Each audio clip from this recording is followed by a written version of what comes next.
The story begins as the farm animals dream of one day running the farm together. But one thing stands in the way of that dream. Farmer Jones is cruel, greedy, and has stopped feeding them. Boxer the horse tries to learn the alphabet but can't get past. D so Lucky gently corrects him. He is warm and patient with everyone. Then Lucky and his friend Randolph spot every animal being loaded onto a truck. Nobody knows why. The show pigs announce it is a vacation, so all the animals pile on happily. Benjamin, the farm's gloomy donkey who believes life is meaningless, shrugs that everything is chaos anyway. Lucky, a kind piglet who trusts everyone, catches Napoleon's attention. Napoleon asks Lucky to read a sign on the building, or they will have no idea where they are going. Lucky reads it aloud as Laughter House. Snowball, Lucky's clever teacher who genuinely cares for every animal on the farm, is not laughing. She grows suspicious that this vacation is not what everyone thinks. Just then, banker Mr. Whymper arrives and seizes Farmer Jones's farm for the bank. Jones loses everything. Snowball finally puts it together and announces this is a slaughterhouse, not a laughter house. They are all going to die. The animals panic, and one chunky pig points out he is especially delicious. Snowball stands up and demands freedom for every animal right now. She calls for a full rebellion, so the animals agree to fight. Freedom, they charge. Napoleon saves Lucky during the chaos, catching him before he gets trampled. The rebellion works, and the animals celebrate driving Farmer Jones off the farm. Watching Jones disappear down the hill is the happiest moment of their lives. Someone surveys the empty farm with wide eyes and a sly smile. Napoleon declares he wants this last piece of land and calls for Mr. Whymper. He also asks for one of those little yellow chicks, saying they are adorable. The story takes a turn as the animals pour into Jones's farmhouse, wild with joy. They sniff everything and discover Jones's leftover naughty juice.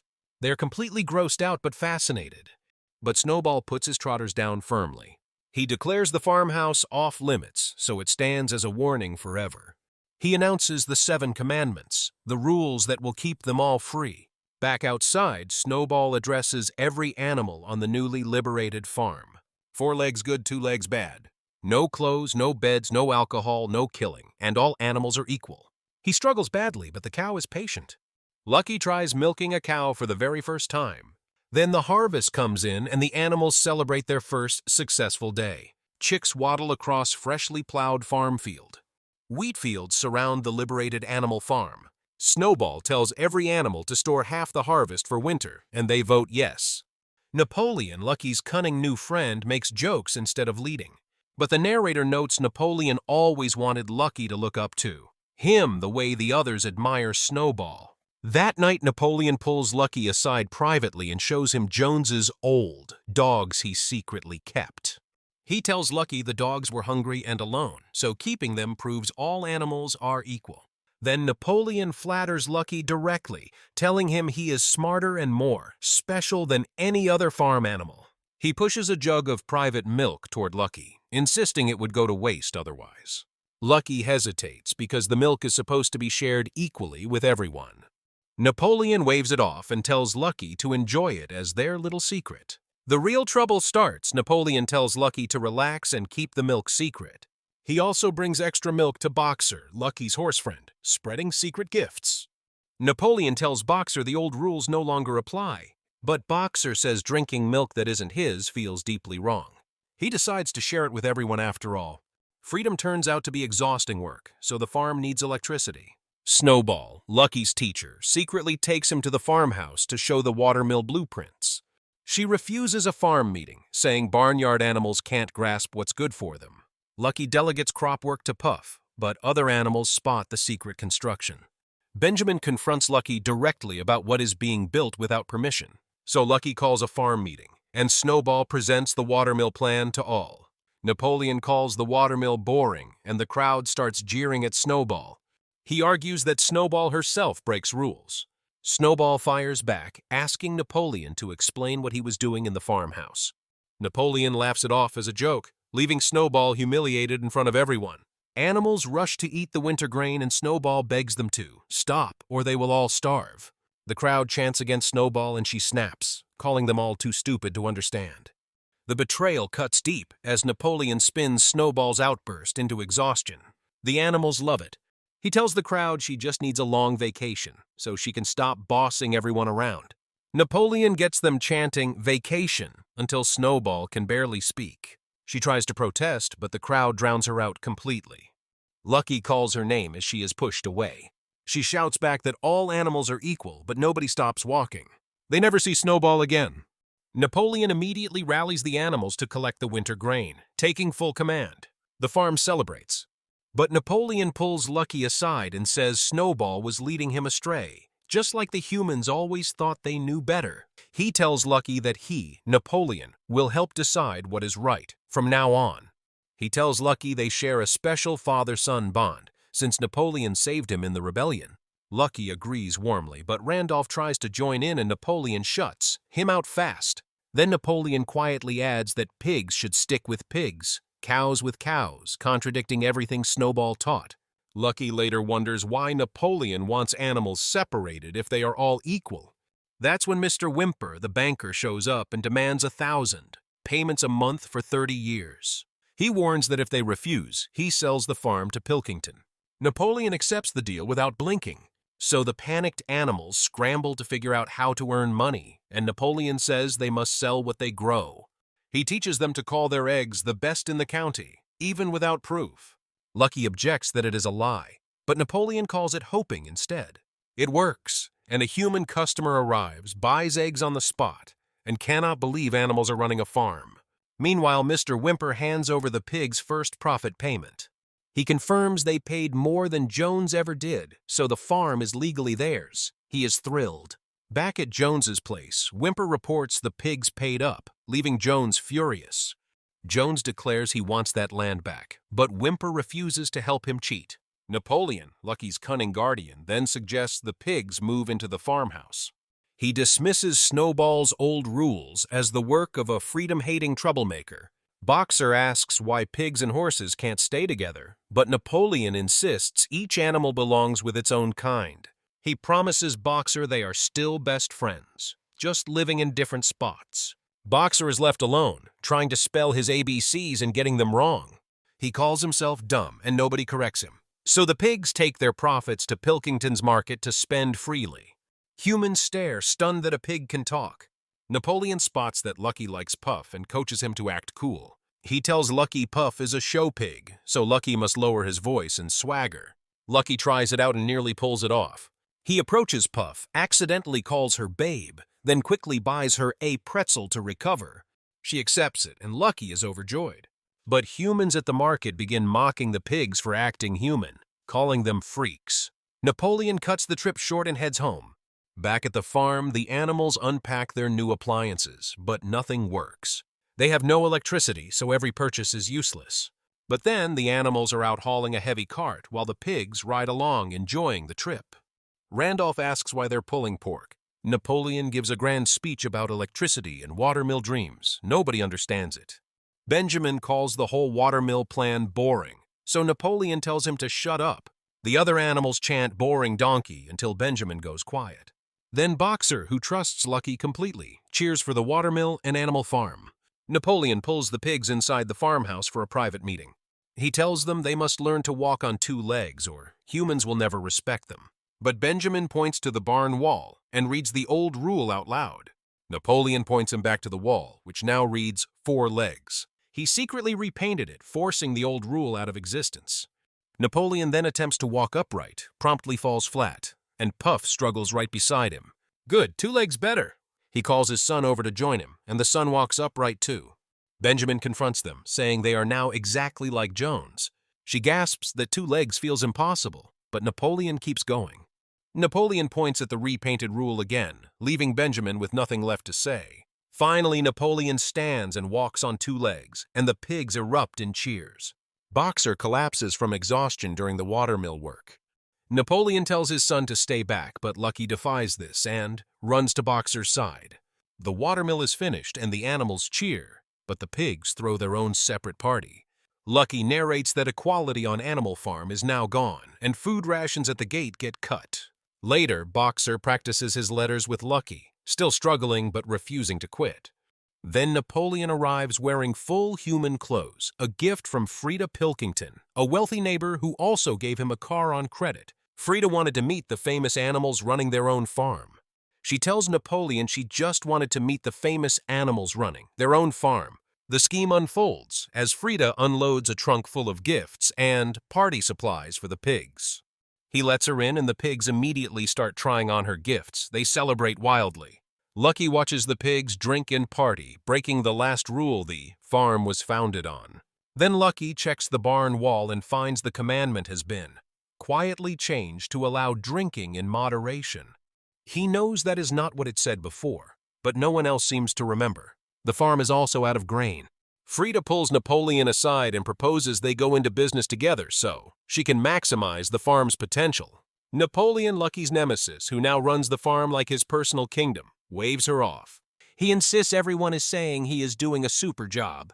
Frida quietly warns she could crush him. But Napoleon counters that the public loves animals, so hurting them would destroy her reputation. Frida backs down. Meanwhile, Puff tells Lucky she is leaving the farmhouse because everything has gone wrong. Lucky pushes back, insisting they must trust Napoleon because he saved his life. Puff tells Lucky he now has to save himself, then walks away. Back outside, Squealer crashes the gifted car and the pigs cheer instead of helping. Lucky knows the dream is becoming a nightmare. The rest of the animals riot outside the farmhouse demanding food. Squealer falsely announces Napoleon has been poisoned, but Napoleon pops up perfectly fine. He brushes off every complaint, and an angry animal pelts him with something. The crowd threatens to storm the house, so Lucky scrambles to calm them. Inside, Napoleon tries to pin the food crisis on Snowball, but Lucky, his most loyal supporter until now, refuses the blame game. Napoleon then admits they spent all the credit on the car and have nothing left. Squealer suggests selling the other animals to raise funds, leaving Lucky horrified. Napoleon claims it was only a test, then warns Lucky he has his eye on him. The farm is crumbling, and Napoleon says they must ask Frida for help.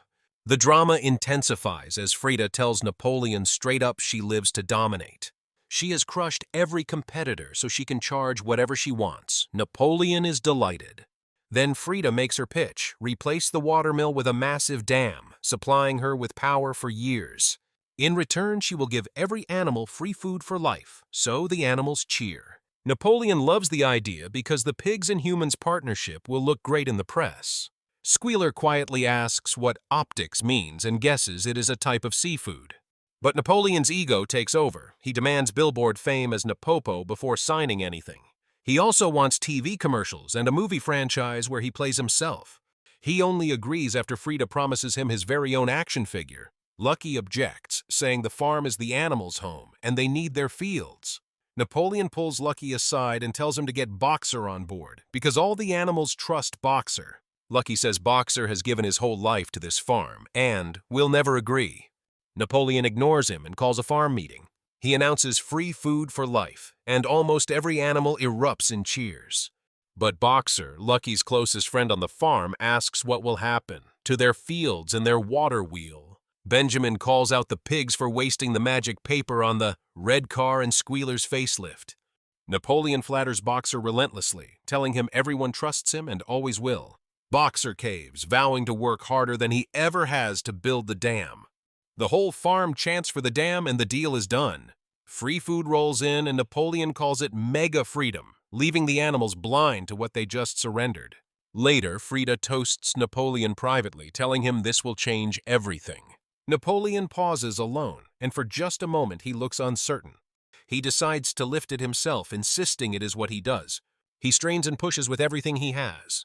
Fast forward, Boxer spots a farm animal pinned under a machine. Meanwhile, Napoleon and Frida clink glasses inside. He toasts getting paid while Boxer works outside. The animals cheer Boxer on desperately. But Boxer suddenly collapses, telling everyone his leg is broken. He adds quietly that horses do not survive broken legs, leaving everyone frozen. The animals call for a horse doctor, but Napoleon secretly orders Operation Glue de Grace. He's gone. Boxer's final cry echoes out for Animal Farm. Lucky learns Boxer was taken to the glue factory, so he demands they stop it. But Napoleon tells Lucky it was no mistake. Napoleon says Boxer was ultimately worth nothing, and Lucky is devastated. Then Napoleon casually reveals the Pilkington deal means all animals will be sold. Lucky tells Napoleon their bond is broken, so Napoleon threatens him with Boxer's fate. He even mentions Snowball, making clear no one is safe. Lucky stares from pig to man and cannot tell which is which. Napoleon has Lucky removed, cheerfully announcing he is going on vacation. Later, Benjamin finds Lucky, who apologizes, but Benjamin says it is not his forgiveness Lucky needs. He asks Lucky one question, animal or pig? Lucky cannot answer at first, lost and broken. Then Benjamin tells Lucky that Boxer spoke through his actions, not words. Lucky decides he must fix all of this, declaring he is an animal. The narrator breaks in, saying it felt like the end, but animals do not give up that easy. Suddenly, Lucky tells Napoleon directly that he was a real jerk. Napoleon actually agrees, calling himself a gigantic idiot. Benjamin piles on cheerfully, listing arrogance and narcissistic personality disorder. He is not wrong. Puff announces the animals have been teaching themselves to read, so Napoleon's grip on information is gone. Lucky gives a speech invoking Boxer's smile and Snowball's voice, asking the farm to trust him once more. He promises to tell Napoleon he is selfish, a liar, and a rule breaker who must leave Animal Farm. The animals roar back in agreement. Lucky, their determined young leader, lays out a plan to make Napoleon look weak and stupid before the whole crowd. Meanwhile, Frida showers Napoleon with compliments at his dam ceremony, playing her part in the trap. Lucky's team hacks into Napoleon's celebration system so they can hijack the event from inside. Napoleon takes the stage and declares absolute power belongs to him alone, forcing the crowd to chant his twisted version of the farm's founding rule. He bellows that some animals are simply more equal than others. Lucky gives the signal and Operation Party Pooper launches. The fireworks misfire, screens go haywire, and Napoleon's grand ceremony collapses into total humiliation. Napoleon screams at his team to fix it, but nothing works.